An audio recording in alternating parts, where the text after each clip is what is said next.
Lorsqu'on fait un terrassement, il y a un élément à prendre en compte qui est très important, c'est à quelle classe de sol on a affaire.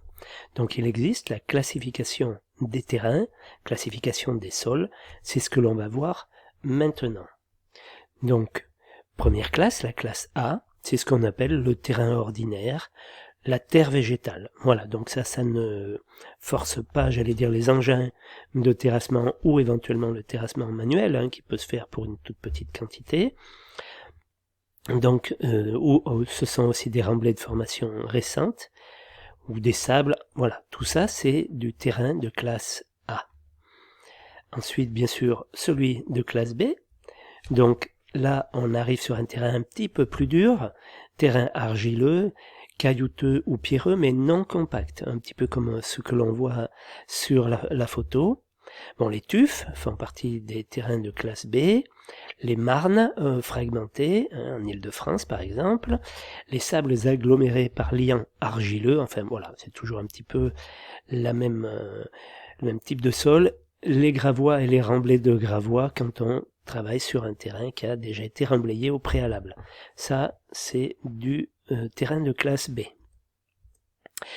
Le sol de classe C, c'est lui du terrain déjà beaucoup plus compact, tel qu'on l'imagine sur la photo, des marnes, des argiles plastiques, mais enfin relativement dures, des sables fortement agglomérés, etc. Donc là, déjà, l'engin de terrassement va passer plus de temps pour terrasser, donc ça va coûter plus cher. Voilà.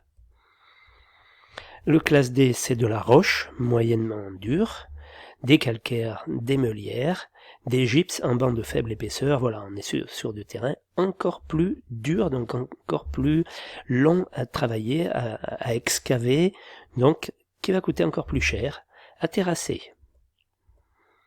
Le classe E, donc ce sont des roches dures exploitables au brise-roche, là cette fois-ci. Donc le brise-roche, c'est comme un gros marteau-piqueur qu'on met au bout d'une pelleteuse, on enlève le godet de la pelleteuse, on met donc ce burin là, très très dur, costaud, et on y va, on attaque en vibration, comme avec un marteau-piqueur. Voilà. Les grès, les granites, tout ça, ce sont des sols de classe E.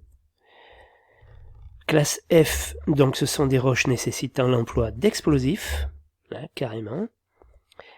Et puis le terrain de classe G, c'est des roches nécessitant l'emploi d'explosifs, mais pour lesquels le descriptif, ou le CCTP, c'est un descriptif, spécifie l'interdiction d'explosifs en raison de circonstances particulières, si on est proche des habitations ou quoi, enfin, donc là il est interdit d'utiliser l'explosif, donc on imagine que pour terrasser là-dedans ça va être très très long.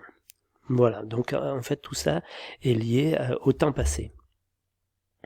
Donc après je vous ai fait un récap de tous ces sols là, donc ce qu'il faut en retenir, toujours pareil, classe A, ce sont donc des sols faciles, on va dire, à terrasser.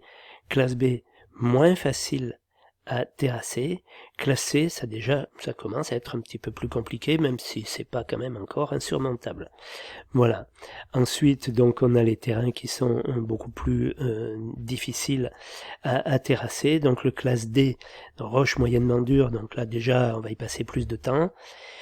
E, c'est des roches dures, et là c'est le brise-roche avec la classe E.